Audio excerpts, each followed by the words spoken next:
반세기, 즉 50년이라는 시간은 꽤나 긴 시간입니다.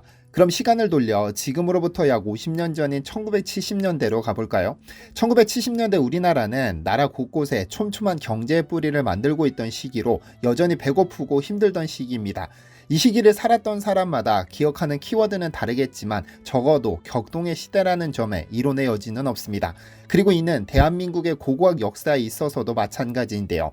1971년 배수시설 공사 중 우연히 발견된 무령왕릉은 1500년 만에 세상에 속살을 드러냈고 1973년에는 천마총이 바로 직후에는 황남대총이 발굴됐습니다. 이후 고령 지산동 44호분과 신안 해저 유물까지 모습을 드러냈죠.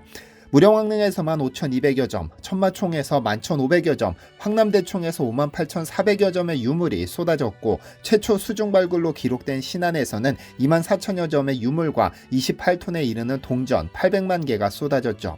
그런데 지금이야 함부로 땅을 파헤칠 수 없도록 법적으로 제한하고 있지만 잘 사는 것이 유일한 목표였던 당시는 모든 것이 생소했습니다.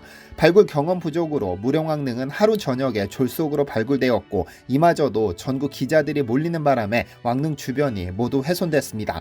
이런 사건을 겪은 후에야 비로소 문화재 발굴에 대한 체계가 잡혀나갔는데 정부가 끝끝내 발굴을 망설이던 무덤이 있습니다. 경주의 황남대총인데 이는 애초에 경주 관광종합개발계획의 일환으로 진행된 것이었습니다.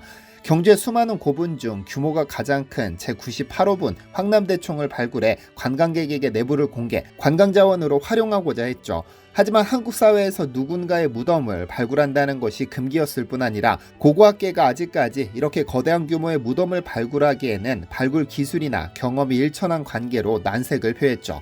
그래서 본격적으로 황남대총을 발굴하기에 앞서 연습용으로 경주에 깔린 수많은 고분 중 하나를 연습삼아 발굴하기로 했는데요. 그렇게 선택된 것이 황남대총에서 130m 떨어진 제155호분입니다.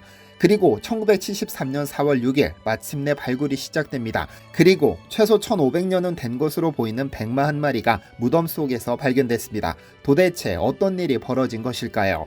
안녕하세요, 디스멘토리입니다. 제155호분은 문화재청 전신인 문화재관리국이 경주 미추왕릉지구 발굴조사단을 조직해 시행한 국가주도의 첫 번째 기획 발굴 사례입니다. 제155호분은 신라시대의 대표적인 돌무지 덧널 무덤으로 땅에 구덩이를 파고 나무 덧널을 넣은 뒤 그 위를 돌로 덮고 다시 흙을 씌워 만들었는데 지름 약 47m, 높이 12.7m로 생각보다 큰 무덤입니다. 황남대총에서 겨우 130m 떨어져 거리로나 규모로나 연습삼아 발굴하기에 훌륭한 대상이었습니다. 심지어 곳곳이 무너져 내린 봉부는 이미 도굴꾼들의 손을 타 내부 훼손도 예상할 수 있었기 때문에 부담감도 덜했죠. 하지만 막상 뚜껑을 열자 전혀 다른 세계가 펼쳐졌습니다. 경주야 신라의 천년고도인 덕분에 도굴은 가장 흔한 범죄였는데 고분 제155호도 그럴 것이라 믿은 것은 오산이었습니다. 왜냐하면 겉모습만 훼손됐을 뿐 내부는 그 누구의 손도 타지 않았기 때문인데요. 그렇게 1973년 4월 6일부터 진행된 8개월의 발굴에서 천마총은 무려 11,297점의 유물을 쏟아냈습니다. 특히 금제품이 780점 출토됐는데 으뜸 중의 으뜸은 금관입니다. 현재까지 신라시대 고분에서 수없이 많은 금관이 나왔지만 그중 화려하기로 최고를 꼽으라면 천마총 금관을 꼽습니다. 높이 32.5cm의 금관은 3단 장식에서 발전해 4단으로 꾸며졌는데 이 금관 덕분에 천마총의 왕릉급 무덤임을 알 수 있게 됐습니다. 그런데 이 금관에는 사연이 있습니다. 1970년대 천마총 발굴 당시 이 사업의 모든 초점은 오로지 금관에 있었습니다. 황남대총을 포함한 경주고분 발굴 사업을 승인한 박정희 전 대통령은 금관이 나온다면 이를 공개해 관광상품으로 만들 계획이었으니까요. 그래서 황남대총의 앞선 연습 발굴 당시 그는 금관이 나올 가능성이 있는가를 물었고 당시 정재원 문화재관리국 사무관은 아주 높습니다라는 말로 설득했죠. 그런데 신라 금관 중 가장 화려한 천마총 금관이 발굴될 당시 천재지변이 일어나기도 했습니다. 당시 발간된 발굴조사 보고서는 매일매일을 기록했는데 7월 27일자 일지에는 놀라운 내용이 남아 있습니다.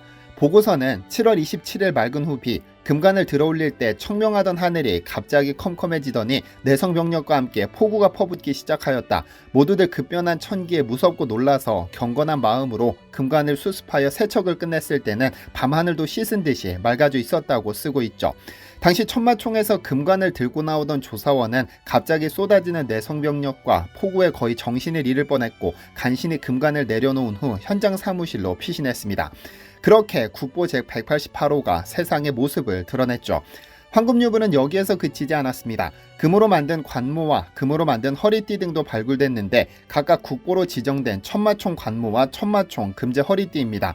아주 섬세하게 제작된 관모와 허리띠를 통해 당시 신라의 금속 세공 기술이 얼마나 발달했는지를 짐작할 수 있습니다. 무덤을 발굴하자 황금유물이 발견됐다는 이야기는 전국으로 퍼져나가 엄청난 관심을 받았고 주요 유물이 출토될 때마다 언론은 속보전쟁을 벌였습니다.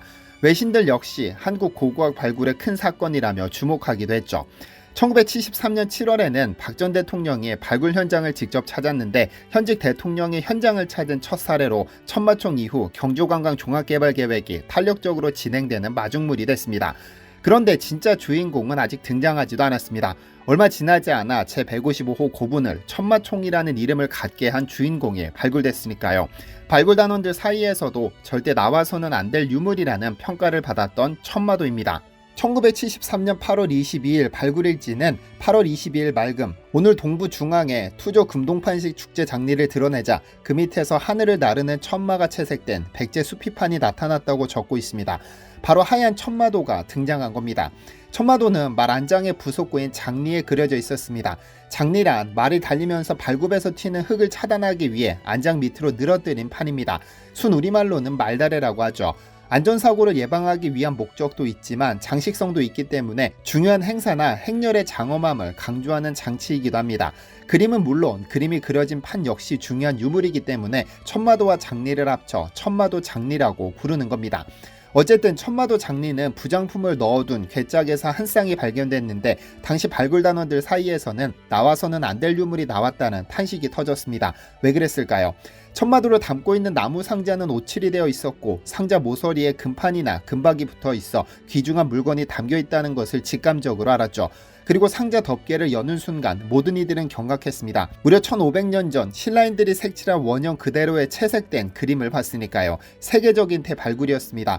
빛 한 줄기 들지 않는 어둠 속에서 색감을 간직한 상태로 무려 1500년을 버텼으니 보는 이들이 얼마나 환희를 느꼈을지 감이 오시나요? 지금이야 공기에 노출되고 보존 처리하느라 색감이 다르지만 막 출토됐을 당시에는 원색을 보존하고 있어 황홀스러웠다는 것이 발굴단원들의 평가입니다. 그런데 왜 이 천마도 장리는 나와서는 안 된다는 유물이라는 평가를 받았을까요? 하얀색 천마가 그려진 장리는 가로 75cm, 세로 53cm, 두께 6mm의 자작나무 껍데기를 여러 겹 겹쳐서 누볐습니다. 그 위에 천마를 그린 것인데 그림판이 다른 것도 아니라 목재, 즉 자작나무 껍데기였습니다. 유기물로 된 유물이 햇빛에 노출되면 그대로 으스러져 미세한 가루로 변할 가능성이 높기 때문에 그 누구도 이를 자신있게 발굴할 자신이 없었습니다. 사진으로도 남기고 이를 바탕으로 재현할 수는 있겠지만 실물이 사라지면 아무런 의미가 없으니까요. 그렇게 총 4점의 천마도가 섬세한 붓질로 하나하나 발굴되기 시작했습니다. 우선 붓을 이용해 첫 번째 천마도에 가라앉은 먼지를 조심스레 털어내고 촬영과 실측을 진행했습니다. 그림 속 하얀색 천마는 다리 앞뒤에 마치 고리 모양과 같은 돌기가 있고 혀를 쭉 내밀고 있는 독특한 모습으로 흰색 말과 함께 붉은색과 갈색, 검정색으로 덩굴 무늬도 남아 있습니다. 당시 신라 사람들은 하늘을 달리는 흰색의 말이 동물의 신으로 숨진 이들을 하늘 세계로 실어 나르는 역할을 했다고 믿었다고 하죠. 어쨌든 한 점 한 점씩 조심스레 발굴하다 마지막 천마도 발굴을 시작하는 순간 발굴팀은 초조해지기 시작했습니다. 왜냐하면 마지막 천마도에서 벌써 균열이 생기기 시작했고 이대로 두었다가는 가루로 변해버릴 것이 자명했으니까요. 어떻게든 완벽하게 수습해야 한다는 일념으로 함석판을 구해 장리 밑으로 깊이 밀어넣어 조심스레 마지막 작품을 수습했습니다. 이것이 바로 교과서에 수록된 그 천마도죠. 언제 공기를 만나 사라질지 몰라 지금도 자주 공개되지 않는 천마도가 그렇게 완벽히 수습됐습니다. 그렇다면 금관과 금제 허리띠에 천마도 장리까지 함께 매장했던 무덤의 주인은 누구였을까요? 학계 전문가들은 출토된 황금유물과 무덤 크기로 볼 때 왕릉급 무덤일 것으로 추정했는데 그 주인공이 누구인지는 밝히지 못했습니다. 그래서 천마총 설명에서 무덤에 묻힌 사람은 황금으로 치장한 고대 신라 최고의 권력자로 보인다 정도로만 쓰고 있죠.